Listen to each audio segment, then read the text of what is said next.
Gente, tudo bem? Hoje eu vou fazer um vídeo como fazer um cupcake. Você vai precisar de 4 ovos, 2 colheres de manteiga, 3 xícaras de farinha de trigo, 2 xícaras de açúcar, 1 xícara de leite e 1 colher de fermento. Primeiro eu vou quebrar os ovos.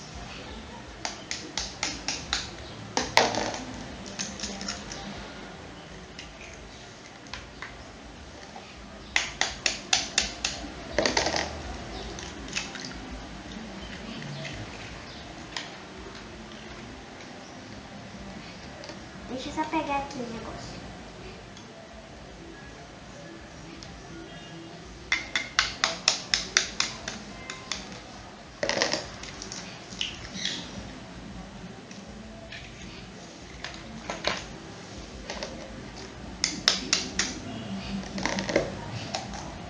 E vou botar no liquidificador.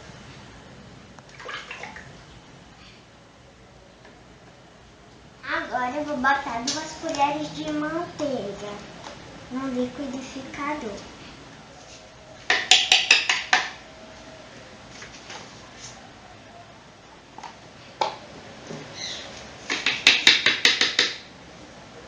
Agora eu vou botar 1 xícara de leite no liquidificador.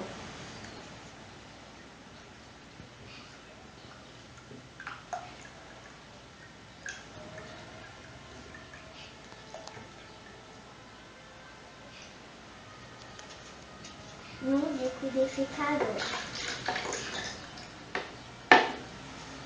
E vou botar 2 xícaras de açúcar no liquidificador.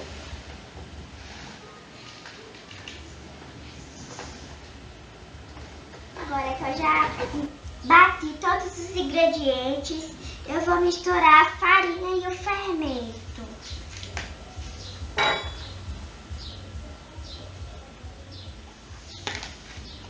Agora eu vou botar o fermento.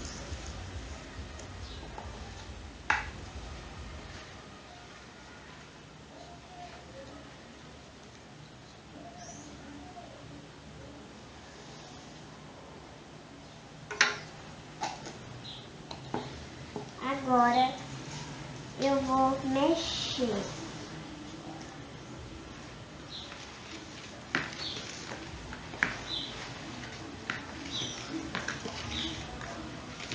Agora eu vou misturar todos os ingredientes aqui como eu botei aqui.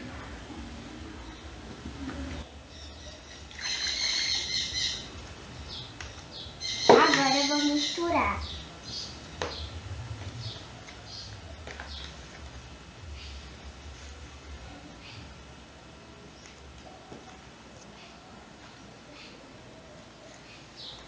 Pronto, agora eu vou botar na forminha tudo que tá misturado aqui e depois vou peço para um adulto botar no forno. Deixa eu botar aqui. Bota só mais um pouquinho. Pronto. Gente, essa receita rendeu esses bolinhos de cupcake, esse cupcakeão aqui. Um beijo, tchau. E se inscreva no meu canal e deixe seu like e escreva nos comentários do vídeo porque eu não tô sem ideia de fazer.